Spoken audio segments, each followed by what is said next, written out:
តោះឥឡូវវីដេអូនេះយើងចូលមកដល់ចំណុច2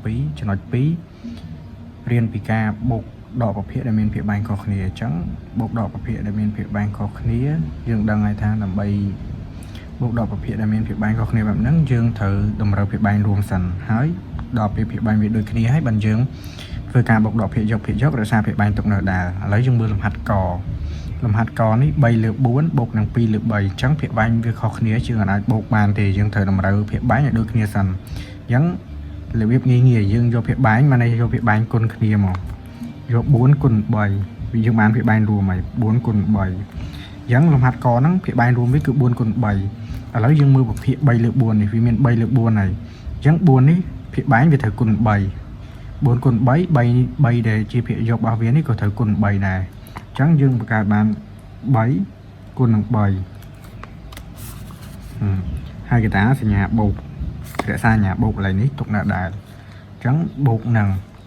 2 លើ 3 2 លើ 3ភាពបែងវា3ហើយ3វាមាន3វាខ្វះគុណ4អញ្ចឹងគុណ4យើងដាក់មកបើ3នេះគុណ4 2នេះគុណ4ដែរ2គុណនឹង4អញ្ចឹងស្មើ3 3ដង9បូកនឹង2គុណ4ស្មើ8ពីបែង3 4 12អញ្ចឹងលំហាត់3 លើ 4 បូកនឹង2 លើ 3នេះភាពបែងរួមយើងគឺ4គុណ3គឺ12នេះអញ្ចឹងយើងយកតែភាគយកទូទាត់គ្នាមក9បូក8វាឡើង17អញ្ចឹង17 លើ 12យើងលំហាត់កហ្នឹងវាឃើញ17 លើ 12ភាគបែងរួមវា12ករណីលំហាត់ខ7 លើ 1 បូកនឹង5 លើ 2អញ្ចឹងភាពបែងវាខុសគ្នាទៀតយើងមិនរើភាពបែងរួមយើងយកភាពបែងរួមយើងគឺ1គុណ2អញ្ចឹងបើ1គុណ2វា2ដែរតែឥឡូវយើងសេមួយសិនមកយើងសេ1គុណ2អញ្ចឹងប្រភេទទី1យើងនេះ7 លើ 1អញ្ចឹងភាពបែងវា1អញ្ចឹង1គុណ2 6គុណ2 7នេះគុណ2ដែរកតាញ៉ាបូកមក5ភាពបែងវា2អញ្ចឹង2គុណ1អញ្ចឹងបើ2គុណ1 5នេះគុណ1ដែរអញ្ចឹងស្មើ7 2 ដង 14យើងយក7នេះគុណនេះ14កតាសញ្ញាបូក5គុណ1ស្មើ5លើ1គុណ2ស្មើ2អញ្ចឹងលំហាត់ហ្នឹងឃើញ19លើ2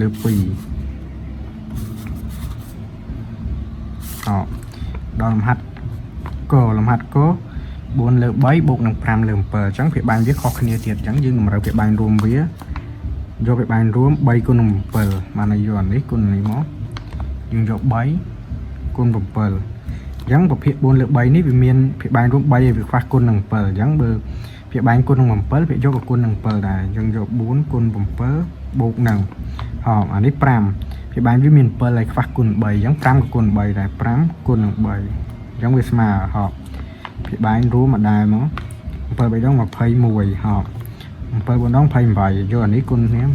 28កតានេះសញ្ញាបូកនេះយើងទុកដែរតមកយើងបាន5 3 ដង 15ស្មើភាពបែង21យើងទុកដែរចឹងអានេះ28បូកនឹង15វាស្មើបាន30វាស្មើ43យើងលំហាត់ហ្នឹងឃើញ43 លើ 21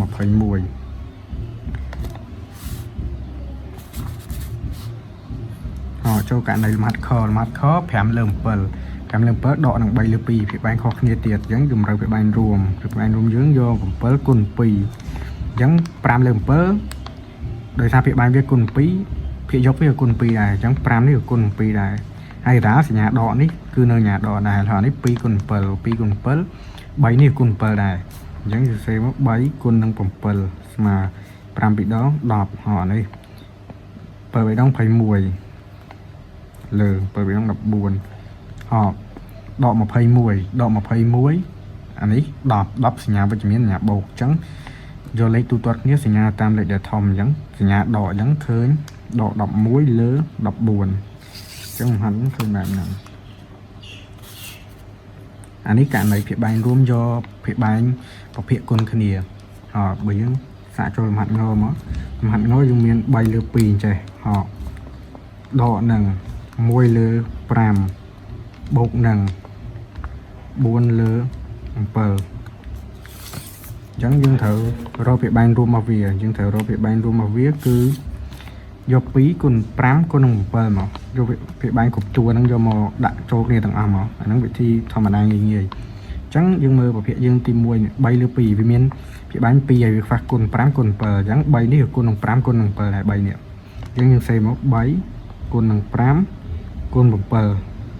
ឡើយនេះញ៉ាដកដាក់ញ៉ាដកណា1លើ5អញ្ចឹងវាមានភាគបែងរួម5វាខ្វះគុណ2គុណ7អញ្ចឹង1នេះក៏យើង1គុណ2គុណនឹង7ចេះមកឥឡូវនេះញ៉ាបូកយើងបានមានភាគបែងរួម7ហើយវាខ្វះគុណ2គុណ5អញ្ចឹងយើងបាន4នេះ4នេះសរសេរ4នេះដើរអញ្ចឹងភាគបែងវាមាន7ហើយយើងខ្វះគុណ5ហើយគុណ2នេះអញ្ចឹងសេមកគុណ2គុណ5យើងទូទាត់វាមកអញ្ចឹងយើងគុណមក7 5ដង35គុណ3មក35យើងយក35គុណ3អញ្ចឹងអានេះយើងយក35 7 5ដង35គុណ3មកយើងកណនីចំនួនហ្នឹងមក35គុណ3 5ដង15ត្រាទុក1 3ដង9 105អញ្ចឹងតួនេះយើងបាន105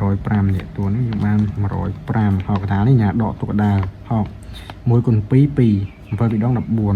14ចេះមកយើងបានញ៉ាបូកនេះដាក់ញ៉ាបូកដាល់5ពីដង10 10គុណ4ស្មើ40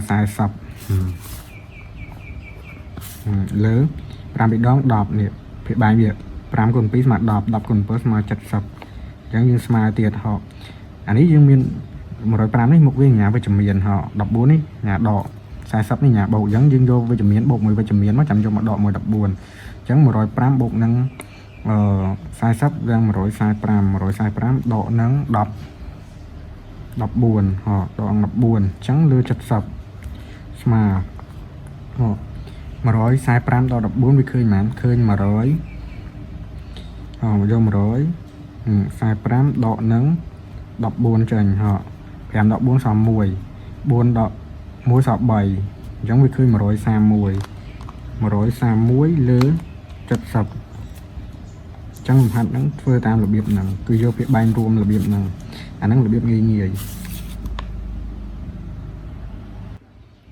ឡូវយើងមើលលំហាត់នេះលំហាត់កករណី10លើ3ដកនឹង7លើ2អញ្ចឹងយើងរកពាក្យបែងរួមរបស់វាមកហើយកណនីមកខក៏ពាក្យបែងខុសគ្នាដែរយើងរកពាក្យបែងរួមវាមកក៏ពាក្យបែងខុសគ្នាដែរយើងរកពាក្យបែងរួមឲ្យបានមកហើយយើងទូទាត់ភាគយកមួយភាគយកមកសញ្ញាបូកដកសារទុកនៅដដែលត្រឹមត្រូវដើម្បីកណនីលេខកុំឲ្យខុសហើយយើងចេះមានលេខចេះបានធ្វើឲ្យយើងកណនីលំហាត់បែបហ្នឹងបានស្ទាត់អរគុណច្រើន